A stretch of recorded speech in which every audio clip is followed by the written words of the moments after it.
बिस्मिल्लाहिर्रहमानिर्रहीम। अस्सलाम वालेकुम स्टूडेंट्स।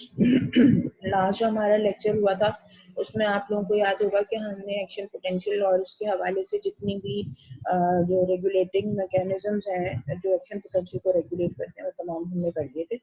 अब जो हमारे पास जो नया टॉपिक है, जो नया चैप्टर है, बेसिकली वो है स्केलेटल मसल कॉन्ट्रैक्शन का। तो स्केलेटल मसल कॉन्ट्रैक्शन करने से पहले थोड़ी सी एनाटमी आपके साथ डिस्कस करेंगे। तो ये है कि when we are talking about muscles, basically muscle means muscle is the word which is derived from the word mus, MUS, ठीक है। And mus means mouse. Usually जो माउस होता है, अगर आप उसकी शक्ल देखें तो सामने की तरफ एक छोटा सा बॉडी होता है और एक लंबी सी टेल होती है। बिल्कुल इसी तरह से मसल का एक कॉन्ट्रैक्टाइल पार्ट होता है और एक नॉन कॉन्ट्रैक्टाइल पार्ट होता है। तो उसका जो कॉन्ट्रैक्टाइल पार्ट होता है वो माउस की बॉडी की तरह का लगता है, और उसकी जो नॉन कॉन्ट्रैक्टाइल पार्ट होता है जिसको हम टेंडन भी कहते हैं, वो बेसिकली जो है वो माउस की टेल की तरह का लगता है। तो that is the reason why basically muscle is derived from that part. Now, when we talk about muscles, we have three types of muscles in our body. Skeletal muscles होते हैं, cardiac muscles होते हैं, और साथ में आपके smooth muscles होते हैं। तो when we talk about skeletal muscles, क्योंकि कार्डियक मसल्स हम हार्ट के साथ इंडिविजुअली पढ़ेंगे और उनकी सारी जो इनका एक्शन पोटेंशियल वगैरह सारा, तो अभी हमने जो इस जगह पर जो चीजें डिस्कस करनी है वो एक स्केलेटल मसल कॉन्ट्रैक्शन डिस्कस करनी है और दूसरी जो है वो स्मूथ मसल कॉन्ट्रैक्शन डिस्कस करनी है। तो पहले हम स्केलेटल मसल के ऊपर आ जाते हैं। स्केलेटल मसल के हवाले से जब हम बात करते हैं तो इसका जो न्यूरोनल सप्लाई है वो बेसिकली क्या है कि इट्स वॉलंटरी इन नेचर, कि आप अपनी मर्जी से इसको मूव कर सकते हैं स्केलेटल मसल्स को। जबकि कार्डियक और जो स्मूथ मसल्स हैं, basically they come into the variety of involuntary muscles where you have no control over the contraction of the muscles. They contract by themselves, and that is because of the nerve supply, which is autonomic nerve supply, which is supplied to skeletal and smooth and cardiac muscles, whereas skeletal muscles are the supplied by the another branch of nerves which is known as somatic nerves। ठीक है जी, तो ये एक चीज हो गई। उसके बाद फिर हम आ जाते हैं स्केलेटल मसल के ऊपर। ये जो है, ये देख सकते हैं आप यहाँ पे, ये जो पिक्चर वाइट वाइट वाइट सा पोर्शन दिखाई दे रहा है जो कि बोन के साथ अटैच हो रहा है, this is your non contractile part which is known as tendon. और यहाँ से फिर ये बेली शुरू हो रही है। ये जो पोर्शन है, जो आपका जो मस्कुलर कॉन्ट्रैक्टाइल पार्ट है मसल का, this is known as the belly. अच्छा, ये जो बेली है अगर आप देखें तो इसके अंदर मल्टीपल मसल्स हैं जो कि भरे पड़े। अच्छा, यहाँ पे जो एक चीज बहुत इंपॉर्टेंट है वो ये है कि when we talk about the skeletal muscle cell, तो जो ये एक मसल फाइबर है, सॉरी वापस आ जाए, ये जो एक मसल फाइबर है बेसिकली जिसकी हम बात कर रहे हैं,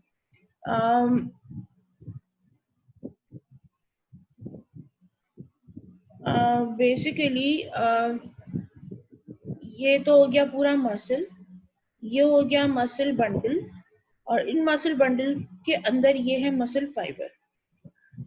ये एक मसल फाइबर जो है ये एक मसल सेल है जो कि स्टार्ट से लेके एंड तक एक ही चलता है।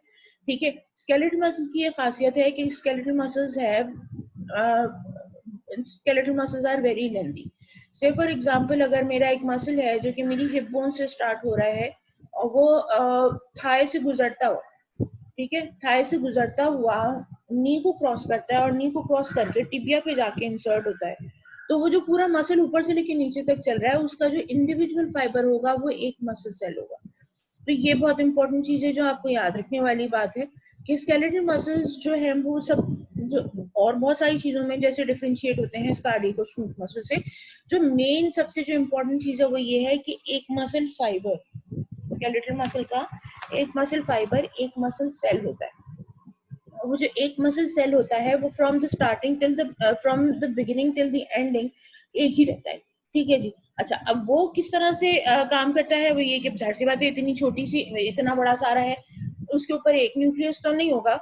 अच्छा, एक और जो बहुत इंपॉर्टेंट बात है कि it's completely filled with myofibrils जो कि कॉन्ट्रैक्टाइल कंपोनेंट है मसल का। तो उसकी वजह से क्या होता है कि आपकी जो न्यूक्लियस हैं वो एक साइड पर डिस्प्लेस हुए होते हैं। ठीक है, और अगर मैं गलत नहीं कह रही हूँ तो हर मिलीमीटर के ऊपर मेरे ख्याल में 16 to 17 न्यूक्लियर, मैं एक मिनट आपको इसको चेक करके बताती हूँ जरा सा जी। तो we have 35 25 to 35 nuclear per unit millimetre, ठीक है, ऑफ द स्केलेटल मसल, यानी मल्टी न्यूक्लिएटेड सेल्स होते हैं ये। उसके अलावा जो इम्पोर्टेंट चीज है वो ये है कि इनके अंदर मायोफिब्रिल्स होते हैं, और ये जो मायोफिब्रिल्स होते हैं वो क्या कर रहे होते हैं वो भी हम आगे डिस्कस करेंगे। लेकिन यहाँ पे एक और जो बहुत इंपॉर्टेंट बात है जो आपको डिस्कस करनी है वो ये है कि आपके जो स्केलेटल मसल्स हैं बेसिकली, ये अगर आप देखें पूरा जो मसल है इसका जो बंडल है, बेसिकली इसको मसल बंडल कहते हैं। Muscle bundle is lined by a fibrous tissue membrane that is known as epimysium, ठीक है। जो सबसे बड़ा, जो बाहर सबसे बड़ा जो मसल होता है उसके ऊपर जो लेयर होती है उसको हम एपिमाइजियम कहते हैं। फिर उसके बाद पे इंडिविजुअली जो मसल फाइबर्स आते हैं, जो ये जैसे फॉर एग्जांपल ये निकला हुआ है तो ये कहलाता है पेरीमाइजियम, ठीक है। अच्छा, अब इसके बाद ये जो ये मसल बंडल था ये पूरा मसल फेसिकल कहलाता है, ये मसल बंडल कहलाता है, और उसके बाद फिर मसल फाइबर होता है। तो जो फेसिकल है that is lined by epimysium, that muscle fibre is known as muscle fibre नहीं है ये बेसिकली मसल बंडल है, और ये मसल बंडल के अराउंड जो लाइनिंग है इसको हम पेरीमाइजियम कहते हैं, और जो मसल फाइबर के अराउंड जो कनेक्टिव टिश्यू की कवरिंग होती है इसको हम एंडोमाइजियम कहते हैं। यहाँ पे आप देखो लिखा हुआ है एंडोमाइजियम, पेरीमाइजियम और epimysium. Epimysium is the major muscle fascicle, जिसको आप यानी आप एक तरह से समझ लें कि एक पूरा जो मसल है जब उसको आप ऑन द होल देखेंगे तो आप उसको मसल फेसिकल कहेंगे। तो उसके ऊपर जो कनेक्टिव टिश्यू की जो लाइनिंग होगी वो एपिमाइजियम कहलाएगी, ठीक है जी।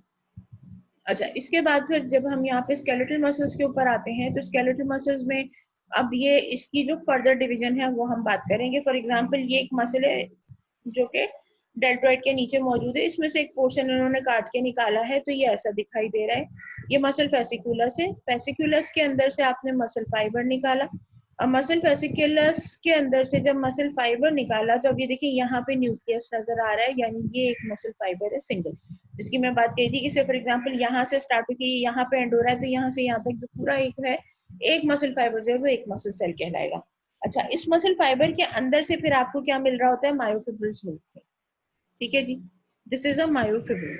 अब ये मायोफिब्रिल में अगर आप देखें तो इसके अंदर आपको लाइट और डार्क बैंड्स नजर आ रहे हैं। Basically this is the essence of the skeletal muscles, जो कि इससे ज्यादा स्पेसिफिकली जो है किसी भी मसल सेल के अंदर जो है वो इस तरह से जो कॉन्ट्रेक्टाइल टिश्यू है वो अरेंज नहीं हुआ हुआ और ना ही इतना क्लियरली नजर आ रहा होता है। So when we talk about this myofibril, तो myofibril जो है वो multiple myofibrils combine to form a muscle fiber, ठीक है जी। यहाँ पे ये नहीं हो रहा कि हम एक ही बात करें, आप यहाँ पे देख सकते हैं कि ये सिर्फ एक मायोफिब्रिल है, उसको खोल के उसका एक छोटा सा पोर्शन खोल के दिखाया है। ऐसे आप यहाँ देखिए मल्टीपल है। अब ये जो मल्टीपल मसल फाइबर्स हैं ये मिलके फिर मसल फेसिकुलस बनाते हैं, और ये मसल फेसिकुलाई जो है वो आपस में मिलके फिर एक मसल बनाते हैं। आगे चलते हैं जी। अब यहाँ पे देखें ये अगेन मायोफिब्रिल है। मायोफिब्रिल में अगर आप देखें तो यहाँ पे आपको लेबलिंग्स नजर आ रही हैं, A band, I band, Z disc, H band, Z line के साथ सार्कोमेर। अच्छा, यहाँ पे एक चीज जो मैं आपको बता दूं, that is the structural and functional unit, जो कि हम बात कर रहे होते हैं किसी भी बॉडी के पार्ट के लिए। जब हम स्ट्रक्चरल एंड फंक्शनल यूनिट की बात करते हैं तो इसका मतलब ये होता है कि that structural and functional unit basically is providing the the the basic information about that component. से फॉर एग्जाम्पल इसके लिए हम यूं भी कहते हैं कि अगर आपने एक स्ट्रक्चरल एंड फंक्शनल यूनिट को पढ़ लिया, उसको डिटेल से देख लिया, तो आपको बाकी तमाम को देखने की जरूरत नहीं है। पूरे उसमें एक स्ट्रक्चरल एंड फंक्शनल यूनिट जैसा बना हुआ है वैसे ही सारे होंगे। अब जैसे फॉर एग्जाम्पल हमने जब सेल पढ़ा था तो हमने कोई एक सेल उठाया और उस सेल को पढ़ लिया, उसके बाद क्या हम हर इंडिविजुअल ऑर्गन के सेल को इंडिविजुअली पढ़ते रहे? नहीं पढ़ते रहे। वजह उसकी ये है कि जो तमाम सेल्स हैं उनके अंदर जो बेसिक कंपोनेंट्स हैं, जो बेसिक फंक्शनल कैपेबिलिटीज हैं वो सेम। तो इस तरह से जब हम कह देते हैं कि cell is the basic structural and functional unit of life, तो बिल्कुल उसी तरह से फिर हमारे और बहुत सारी जगहों पे भी स्ट्रक्चरल एंड फंक्शनल यूनिट्स होते हैं। अब वही वाली बात है कि अगर स्ट्रक्चरल एंड फंक्शनल यूनिट की बात की, तो that structural and functional unit basically is telling you everything about that whole organ या whatever। ठीक है, तो अब उसके हवाले से जब हम बात करते हैं, तो आपका जो सार्कोमेयर है वो स्केलेटल मसल का स्ट्रक्चरल एंड फंक्शनल यूनिट है। Now how would you define sarcomere? Sarcomere को पहली एक डेफिनेशन तो उसकी यही हो गई कि it's the structural and functional unit of the skeletal muscles. लेकिन दूसरी जो उसकी जो डेफिनेशन है वो ये है कि the area, unit area between one Z line to the other Z line is known as या one z disc to the other z disc is known as the sarcomere। अब इसको फर्दर एक्सप्लेन करते हैं। जैसे कि आपको मालूम है myofibrils are made up of two major component parts. One is known as actin filament, दो तरह के फिलामेंट्स होते हैं।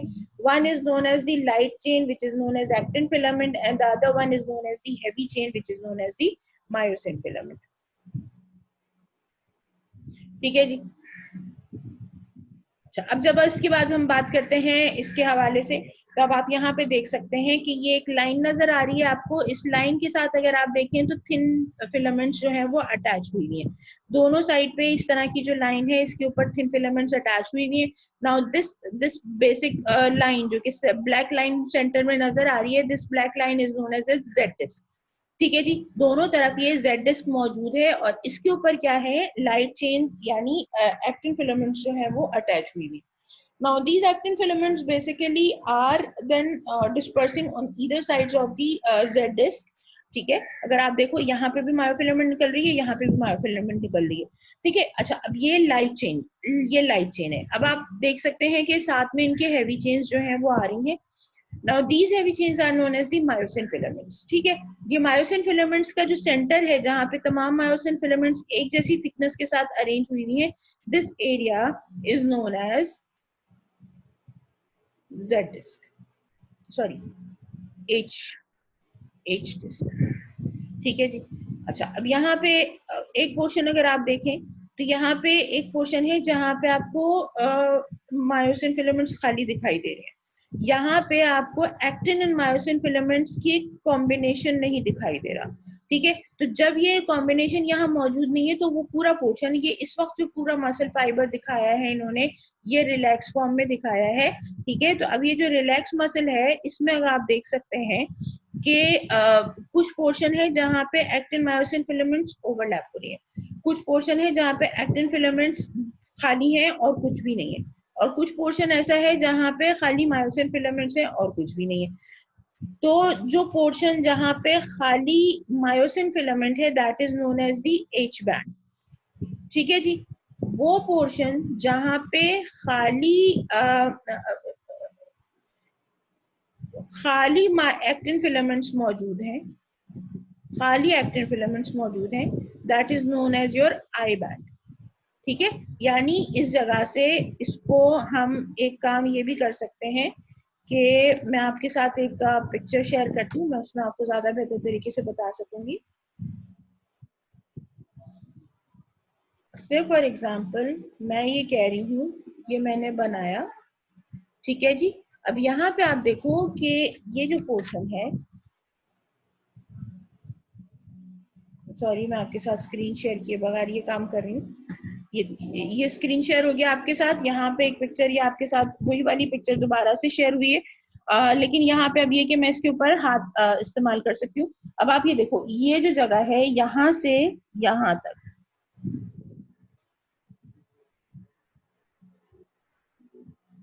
यहाँ से यहाँ तक ये जो जगह है जहाँ सिर्फ और सिर्फ एक्टिन फिलामेंट है और कुछ भी नहीं है। ठीक है जी, तो ये जो जगह है जहाँ पे खाली एक्टिन फिलामेंट है और कुछ भी नहीं है, इसको हम आई बैंड कहते हैं।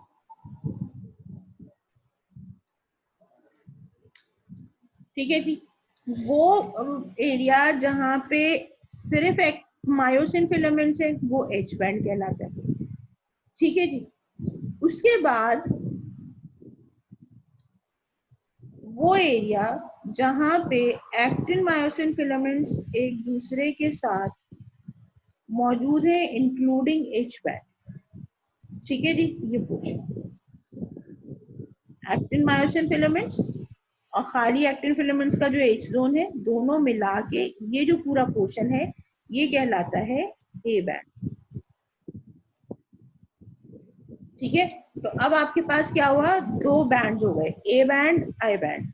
A band is the combination of actin myosin filaments plus only myosin filaments का एच बैंड, ठीक है जी। और जबकि जो खाली एक्टिन फिलामेंट्स वाला पोर्शन है वो क्या कहलाता है, आई बैंड कहलाता है। अब आप देख सकते हो कि जब यहाँ पे लाइट एंड डार्क चेन्स एक साथ मौजूद हैं तो ऑब्वियसली इसका जो पोर्शन होगा वो डार्कर बैंड कहलाएगा।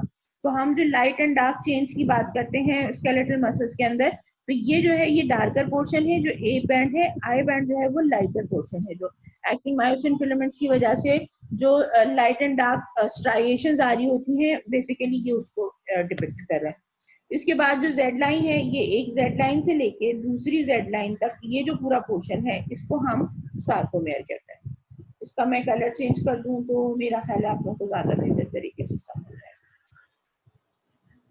एक जेड लाइन से जो दूसरी जेड लाइन तक का एरिया है ये सार्कोमेयर कहलाता है, ठीक है। अब आपके पास क्या चीजें हो गई, एक हो गया एच बैंड,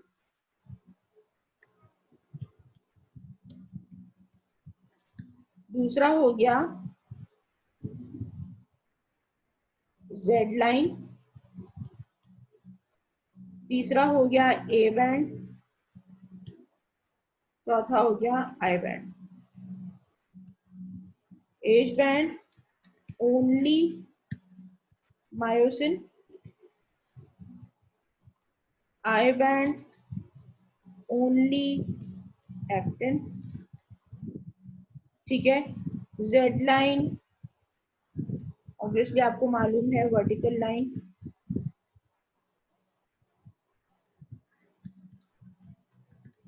और A band actin plus myosin overlapping, ठीक है जी। अब अगर इसको सामने रखते हुए आप ये देखो तो ये जो पिक्चर आपको दिखाई दे रही है इसमें यहाँ पे देख सकते हो आपके एक्टिन मायोसिन फिलामेंट्स दोनों नजर आ रहे हैं,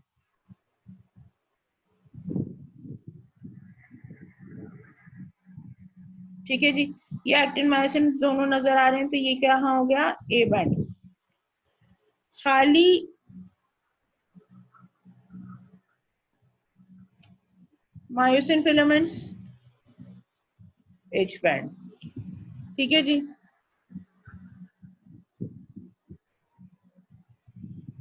खाली एक्टिन फिलामेंट्स आई बैंड, ठीक है जी।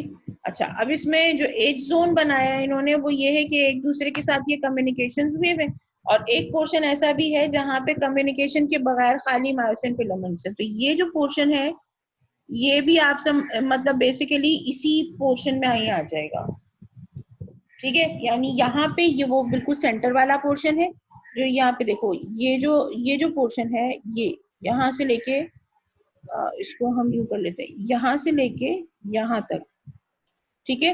ये जो बीच में जो बैंड बन रहा है बिल्कुल वो ये पोर्शन है, ठीक है। जबकि ये जो पोर्शन है, ये जो इंडिविजुअल हैं यहाँ पे एक दूसरे के साथ, एक दूसरे से जो कनेक्टेड जो फाइबर्स हैं, कनेक्टिंग फाइबर्स हैं वो मौजूद नहीं है, तो वो ये पोर्शन है। लेकिन ये है दोनों एच बैंड के अंदर ही आता है, ठीक है जी। अच्छा, तो आई होप यहाँ तक ये बात क्लियर हो गई है। हम वापस से अपने पुरानी वाली स्क्रीन के ऊपर जाते हैं।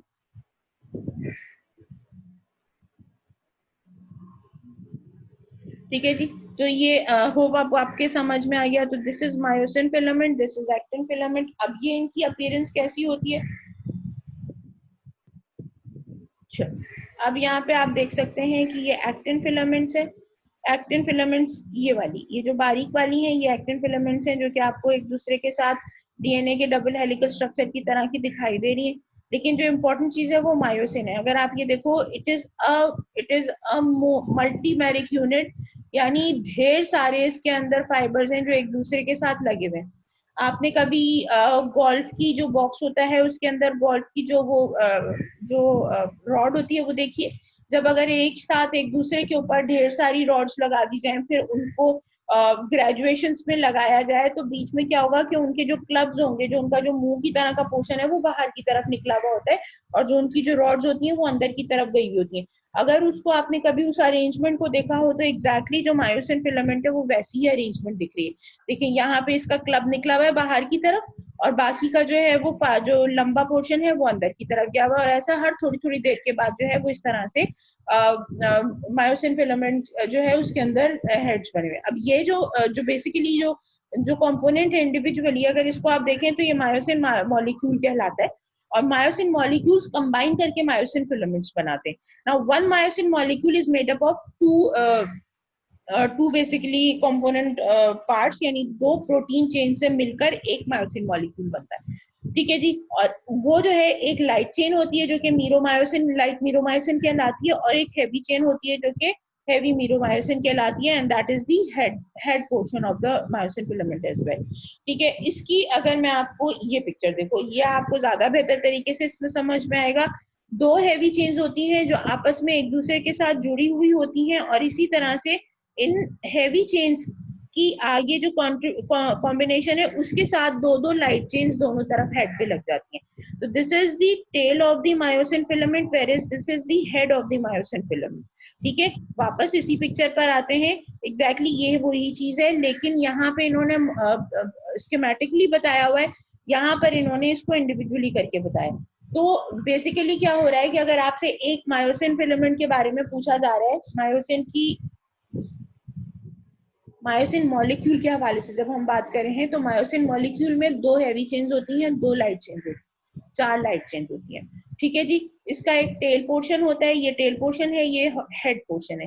हेड पोर्शन जो है वो ज्यादा हैवी है क्योंकि इसके अंदर दो दो लाइट चेन्स ईदर साइड पे लगी हुई है और वही जो हैवी चेन है वो आगे जाके कंटिन्यू हो रही है ग्लोबुलर हेड के फॉर्म में। ठीक है जी। तो ये इस तरह से होता है। अब जो मायोसिन फिलामेंट है वो ये इसका जो हिंज रीजन है जिसको हम एच जो कह रहे थे, ये इसका हिंज रीजन है। ठीक है। अच्छा, ये जो हिंज रीजन है इसके साथ आप देख सकते हैं कि ये एक्टिन फिलामेंट्स के साथ इनके हेड्स जो है वो क्रॉस ब्रिजेस बनाते हैं। ये किस तरह बनता है ये बाकी बातें हम बाद में करेंगे। इस हिंज में अब ये देखो, ये जो हेड पोर्शन है ये क्रॉस ब्रिजेस बनाता है तो इसको हम क्रॉस ब्रिज पोर्शन कहते हैं और ये जो है वो body of the myosin filament कहलाती है। वापस आए तो this is the body of the myosin filament और ये जो ग्लोबुलर हेड्स इससे बाहर निकल रहे हैं, these are the cross bridge portions। अब यहाँ पे आपको होपफुली आपको ये बात थोड़ी सी समझ में आ गई होगी। इसके बाद फिर हम आ जाते हैं बेसिकली इन मायोफिब्रिल्स को जो चीज कवर की हुई होती है वो होती है आपको जैसे मैंने अभी बताया कि स्केलेटल मसल के स्ट्रक्चरल एंड फंक्शनल यूनिट को हम सार्कोमियर कहते हैं। ठीक है। तो अब ये जो वर्ड सार्को है वो हर जगह इस्तेमाल होगा। तो अब जो मसल की जो मेम्ब्रेन है वो क्या कहलाएगी? सार्कोलेमा कहलाएगी। ठीक है जी। तो this is the muscle membrane of the muscle skeletal muscles की मेम्ब्रेन जिसको हम सार्कोलेमा कह रहे हैं। अब इसके अराउंड जो स्मूथ एंडोप्लाज्मिक रेटिकुलम पूरा इस तरह से एक जंगल की तरह फैला हुआ होता है, इसको हम सार्कोप्लाज्मिक रेटिकुलम कहते हैं। This is actually the smooth endoplasmic reticulum और इसका फंक्शन जो है वो कैल्शियम की स्टोरेज है, मैंने आपको बताया था। अच्छा, यहाँ पे ये देख सकते हैं आपके जो है वो इस तरह से ये पूरे के पूरे जो सैक्स हैं ये बने हुए हैं और सैक्स का जो है टर्मिनल सिस्टर्नी इस तरह से फैली हुई सी एक ट्यूब है, इसके साथ ये टी ट्यूब्यूल निकल रही है। इस टी ट्यूब्यूल के थ्रू जो है ये बेसिकली कैल्शियम का स्टोरेज या रिलीज होता है। ठीक है। ये ट्राइड है यानी जो आपके टर्मिनल दोनों तरफ से आने वाले टर्मिनल सिस्टर्नी और टी ट्यूब्यूल कंबाइन करके ट्राइड कहलाता है। यहाँ तक बात समझ में आ गई है? अच्छा, इसके बाद फिर अब आप ये देख सकते हैं कि यहाँ पे जो स्केलेटल मसल की जो कॉन्ट्रैक्शन होती है वो किस तरह से होती है। अच्छा, यहाँ पे एक और चीज जो मुझे बतानी है कि बेसिकली ये जो एरिया है इस पूरे में जो ये जो इसके अंदर एक जो फ्लूइड फिल हुआ है that fluid is known as sarcoplasm. ठीक है जी। Now, basically this sarcoplasm contains large amount of potassium, magnesium, phosphate, multiple enzymes and tremendous number of mitochondria। तो ये एक बहुत इंपॉर्टेंट चीज है कि आपको मालूम है कि सबसे ज्यादा स्केलेटल मसल्स में एनर्जी कंज्यूम होती है जब स्केलेटल मसल्स की कॉन्ट्रैक्शन हो रही होती है। तो यहाँ पे जो सबसे ज्यादा किस चीज की जरूरत होगी, ऑक्सीजन यूटिलाइजेशन की जरूरत होगी और एटीपी प्रोडक्शन की जरूरत होगी। तो इसलिए यहाँ पे tremendous number of mitochondria are present in the sarcoplasm. अच्छा, उसके अलावा फिर जैसे कि मैंने आपको बता दिया सार्कोप्लाज्मिक रेटिकुलम, जिसका काम, जो मेजर पर्पस है उसका काम जो है वो कैल्शियम की स्टोरेज है। अब इसके अलावा एक और बहुत इंपॉर्टेंट चीज ये है कि अगर आप ये नोट करें, ये स्ट्रक्चर नोट करें, तो इसमें अब आप देख सकते हैं कि जो कॉन्ट्रैक्टाइल पार्ट है जो वो हवा में मुअल्लक हुआ हुआ है एक तरह से समझो, ठीक है। अब इसको सपोर्ट कैसे मिलेगी, इसको सपोर्ट किस तरह से मिलती है कि there are very thin filamentous fibres proteins present which are known as titin, ठीक है जी। And those titin molecules,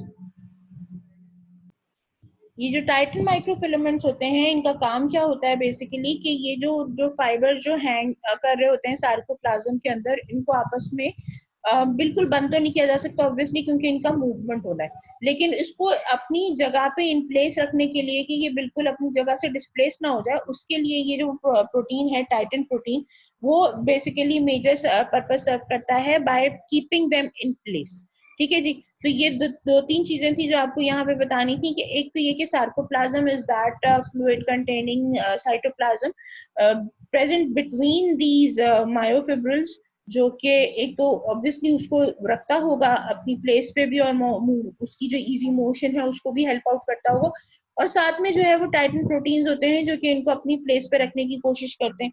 sarcoplasmic reticulum जो है वो सराउंड करता है तमाम मायोफिब्रिल्स को चारों तरफ से और कैल्शियम की प्रोविजन करता है, ठीक है जी। अच्छा, इसके बाद फिर अब यहाँ पे आ जाते हैं, this is basically the relax portion of the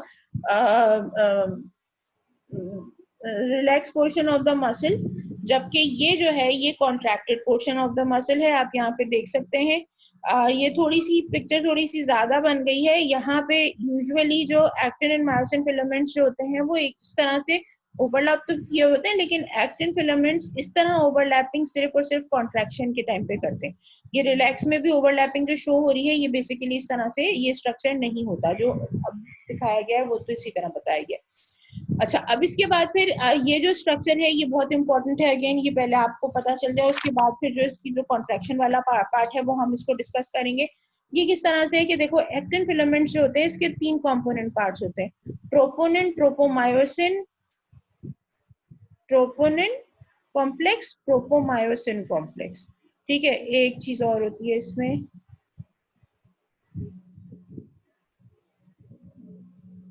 यहाँ पे देख लें, ये ज्यादा बेहतर तरीके से आपको दिखाई दे रहा है। This is basically the troponin and this is tropomyosin, ठीक है। ये जो बैंड लाइक स्ट्रक्चर जो चारों तरफ कवर हुआ हुआ है ये ट्रोपोमायोसिन है और ये ट्रोपोनिन कॉम्प्लेक्स है। अच्छा, ट्रोपोनिन कॉम्प्लेक्स इंटरेक्ट करता है कैल्शियम आयंस के साथ। ये जो आपको पर्पल कलर के डॉट्स दिखाई दे रहे हैं ये कैल्शियम आयंस है। जब ये कैल्शियम आयंस जो हैं वो ट्रोपोनिन मॉलिक्यूल के साथ बाइंड करते हैं तो बेसिकली ट्रोपोमायोसिन ने क्या किया हुआ होता है, जो एक्टिन फिलामेंट के ऊपर जो मायोसिन बाइंडिंग साइट्स होती हैं उनको कवर करके रखा हुआ होता है। जिस टाइम पे कॉन्ट्रैक्शन की जरूरत नहीं है उस टाइम पे ये जो एरिया है ये क्लियर रहता है, ताकि कंटिन्यूसली अनवांटेड जो कॉन्ट्रैक्शंस हैं वो ना हो सके, ठीक है। तो कैल्शियम के बाइंड होने के नतीजे में ट्रोपोनिन कॉम्प्लेक्स फिजिकली रिमूव कराएगा ट्रोपोमायोसिन को, इस तरह से। ये देखिए, अब यहाँ पे अगर आप देखें तो ये साइड पर हो जाने के नतीजे में ये आपकी जो एक्टिन के मॉलिक्यूल के ऊपर आप देखते हैं मायोसिन के जो हेड की बाइंडिंग साइट है ये क्लियरली ओपन हो जाती है। Now this binding site when it open interact with the myosin head, और इस तरह से ये आप इसकी देखें, ये इसकी जो है वो एक हेड पोर्शन है, ये साइड में दूसरा पोर्शन है, और ये आपस में देखें ये एक दूसरे के साथ कॉइल हुई हुई लाइट चेन है जो आपको दिखाई दे रही है यहाँ पे।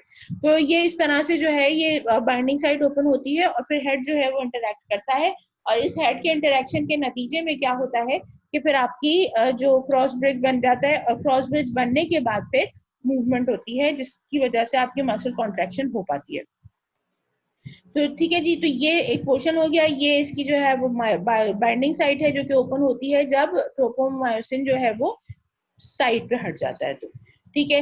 यहाँ पे ये जो है वो मूवमेंट जैसे आपको बताया कि हिंज रीजन होता है ये इसका, ठीक है। पावर स्ट्रोक लगता है आगे की तरफ, ये आपको मैं वीडियो दिखाऊंगी तो उसमें आपको ज्यादा बेहतर तरीके से पावर स्ट्रोक समझ में आ जाएगा। ये आपको बस एक मेजर मतलब ये कॉन्सेप्ट देने की कोशिश की है यहाँ पे कि जी एक्टिन फिलामेंट्स इस तरह से होती है, मायोसिन फिलामेंट इस तरह होती है, और पावर स्ट्रोक किस तरह से लगेगा कि एक मर्तबा ये देखें, ये यहाँ पे आके बाइंड किया और ये आगे की तरफ मूव कर गया और ये पीछे रह गया, ठीक है। अच्छा इस पूरे काम के लिए खाली ये नहीं है कि जी ये सारा जो अपैरेटस मौजूद हो तो काम हो जाएगा, कॉन्ट्रैक्शन हो जाएगी, नहीं जी ऐसा कुछ नहीं है। इससे पहले एक और जो काम होना है वो ये होना है कि आपके जो ब्रेन से ये एक सिग्नल आना है कि मसल की कॉन्ट्रैक्शन होनी है, ठीक है। अब वो सिग्नल कैसे आ सकता है, मुख्तलिफ तरीकों से सिग्नल्स आता है। एक तो ये तरीका होता है कि फॉर एग्जांपल आपका रिफ्लेक्स एक्शन होता है जिसमें आपका हाथ किसी गलत जगह पड़ गया या कुछ हो गया जो आप एकदम फौरी रिस्पॉन्ड करते हैं, गरम के ऊपर हाथ पीछे कर लेते हैं, अगर हथौड़ा लग गया है तो जोर से आप हाथ को हटा लेते हैं पीछे, कील चुभ जाए या कोई नोकीली चीज चुभ जाए तो उस पर आप सी करके पीछे की तरफ हाथ कर लेते हैं।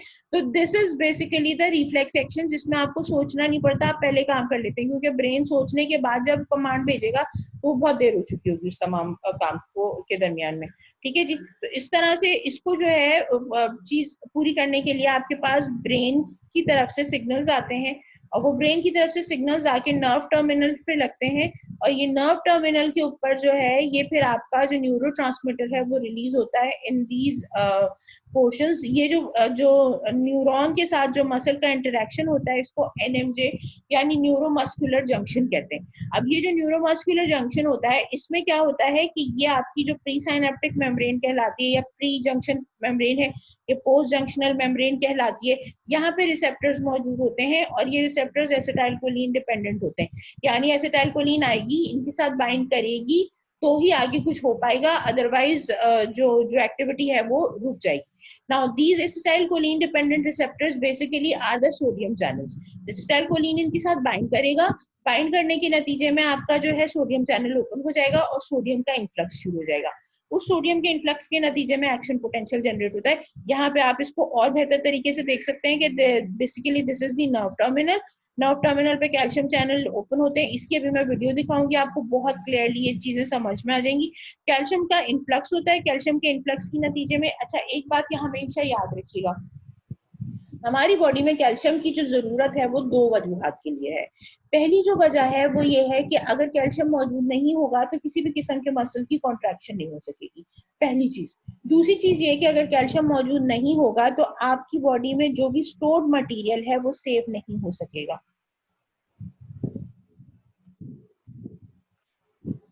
सॉरी मैं पहले गलत बोल गई, जो आपका जो स्टोर्ड मटेरियल है वो रिलीज होता है, यानी से फॉर एग्जांपल यहाँ पे अगर आप देखें यहाँ पे नर्व टर्मिनल पे बहुत सारे आप अगर मेम्ब्रेन बाउंड वेसिकल्स नजर आ रहे हैं, all these membrane bound vesicles contain neurotransmitters, ठीक है। अब ये जो न्यूरोट्रांसमीटर है इसका रिलीज होना जरूरी है और ये रिलीज कब होगा, जब यहाँ पे कैल्शियम का कॉन्सेंट्रेशन बढ़ जाएगा। यानी इसका मतलब क्या हुआ कि प्री फॉर्म जो भी कंटेंट पड़ा हुआ है अगर सेल से उसको रिलीज होना है बाहर की तरफ तो उसके लिए कैल्शियम सेल्यूलर कैल्शियम कॉन्सेंट्रेशन का बढ़ना बहुत जरूरी है, ठीक है जी। तो ये जो कैल्शियम कॉन्सेंट्रेशन है आपने नोट भी किया होगा कि हमारी बॉडी में जो कैल्शियम कॉन्सेंट्रेशन थी वो बहुत साइटोप्लाज्म में कैल्शियम कॉन्सेंट्रेशन बहुत ही लो लेवल पर मेंटेन हुई थी इंट्रासेल्यूलरली, जबकि एक्स्ट्रा सेल्यूलरली भी बहुत ज्यादा क्वांटिटी नहीं थी। यानी कैल्शियम अगर बहुत ज्यादा होगा तो वो हमारी बॉडी के लिए हजार्डस हो सकता है, ठीक है, क्योंकि वो फिर उसका उसका जो फ्लक्स मैकेनिज्म है वो आउट ऑफ कंट्रोल हो सकता है। और अगर आपको याद हो तो 0.000 मिली इक्विवेलेंट पर लीटर के हिसाब से जो है वो कैल्शियम इंट्रासेल्यूलरली मौजूद था। तो उसकी वजह यही है कि उसको जो है वो इतना बाहर रखा जाता है, या तो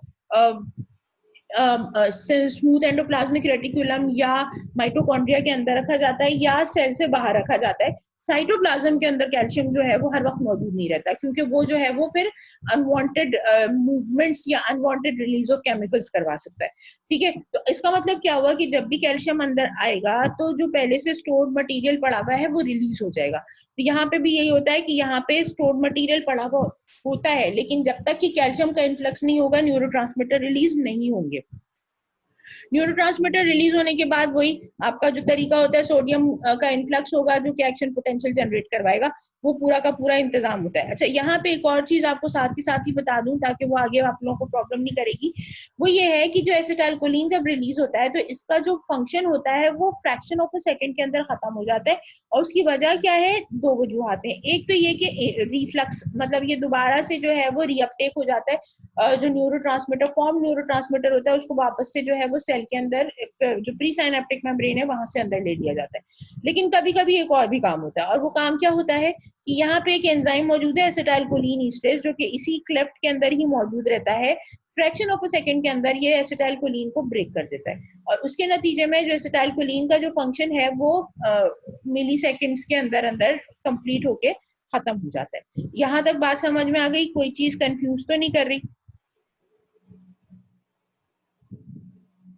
अच्छा, अब आपके साथ एक वीडियो शेयर करती हूँ मैं, और वो वीडियो देख के आपको ज्यादा बेहतर तरीके से समझ में आ जाएगा।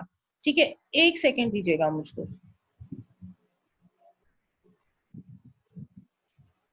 हाँ जी, ये आपके साथ मैं वीडियो शेयर करने लगी हूँ। ये scienceindy.com की वीडियो है जो कि मैंने यूट्यूब से डाउनलोड की थी। आप यहाँ पे जाके भी इनकी वीडियो देख सकते हैं। ये ब्रेन है, ब्रेन से आपके जो है वो न्यूरॉन्स के थ्रू जो है वो एक्शन पोटेंशियल जनरेट हो रहा है। ठीक है जी, ये एक्शन पोटेंशियल आ रहा है, और ये मसल्स की जो न्यूरोमस्कुलर जंक्शन है वहां पे जाके ये रिलीज हो रहा है न्यूरोमस्कुलर जंक्शन में। अच्छा, यहाँ पे एक चीज जो इन्होंने ये बताई है वो वही जो कि आपने पहले भी पढ़ा है कि जब न्यूरॉन से जब एक्शन पोटेंशियल मूव करता है तो आपको पता है कि सोडियम का इन्फ्लक्स बढ़ जाता है। तो वही जो एंड में ये होता है कि जो नर्व टर्मिनल्स के पास जाके जो सोडियम है ये मूव करता है along the action potential, move करता है और नर्व टर्मिनल तक पहुंच जाता है ये। ठीक है जी, अब यहाँ पे ये सोडियम की कॉन्सेंट्रेशन बढ़ जाती है। ठीक है, और इसके नतीजे में voltage gated sodium channels open होते हैं, कैल्शियम चैनल सॉरी ओपन होते हैं, और कैल्शियम का इन्फ्लक्स शुरू हो जाता है। अब ये क्या है, ये साइनेप्टिक वेसिकल्स कहलाती हैं, ये मूव करती हैं इसके नतीजे में, यानी कैल्शियम के इन्फ्लक्स के नतीजे में ये साइनेप्टिक वेसिकल्स जो कि centre of the pre synaptic terminal पे पड़ी हुई थी वो मूव करके पेरिफेरी पर आ जाती है। पेरिफेरी पे आके ये अपना कंटेंट रिलीज करती हैं इन द साइनेप्टिक क्लेफ्ट। ठीक है, ये जो रिलीज हो रहे हैं ये एसिटाइलकोलिन रिलीज हो रहे हैं in the synaptic cleft. Acetylcholine जाके बाइंड करेगा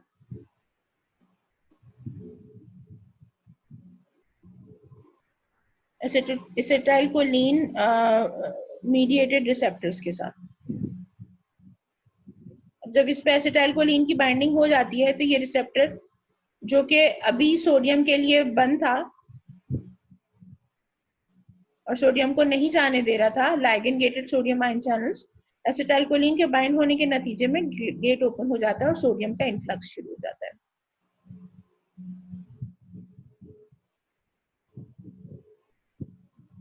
अब ये देख सकते हैं आपके सोडियम की मूवमेंट हो रही है इनसाइड। जब इतनी पॉजिटिविटी आ जाए कि voltage gated sodium channels open हो जाए, ठीक है जी, तो उसके नतीजे में क्या होता है कि फर्दर जो है वो सोडियम का इन्फ्लक्स शुरू हो जाता है।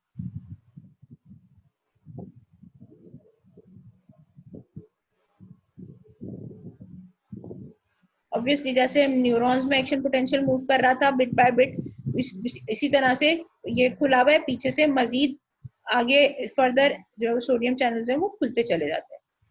नाउ जब ये पॉजिटिविटी इनसाइड बढ़नी शुरू होती है सार्कोलेमा के अंदर से, तो यहाँ पे टी ट्यूब्यूल के थ्रू जो है वो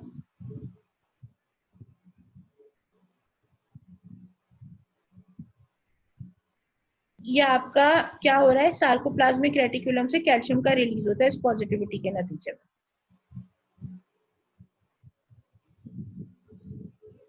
ये कैल्शियम आके बाइंड करता है एक्टिन फिलामेंट के साथ, सॉरी एक्टिन फिलामेंट में ट्रोपोनिन मॉलिक्यूल के साथ ट्रोपोमायोसिन रिलीज होता है, और ट्रोपोमायोसिन रिलीज होने के नतीजे में मायोसिन बाइंडिंग साइट्स ओपन हो जाती है। इसके साथ मायोसिन इंटरैक्ट करता है और मसल कॉन्ट्रैक्शन होती है, क्रॉस ब्रिज साइकिल शुरू हो जाती है, जो कि मैं आपको अगली वीडियो में दिखाऊंगी। होपफुली यहाँ तक आपको चीजें समझ में आ गई होंगी। कोई चीज जो समझ में नहीं आई है वो भी आप लोग मुझसे पूछ सकते हैं। Thank you so much for your time. यहाँ पे आज का लेक्चर एंड करते हैं, बाकी का जो लेक्चर है वो इंशाल्लाह जरूर कंटिन्यू करेंगे बाद में। Thank you so much. Allah Hafiz.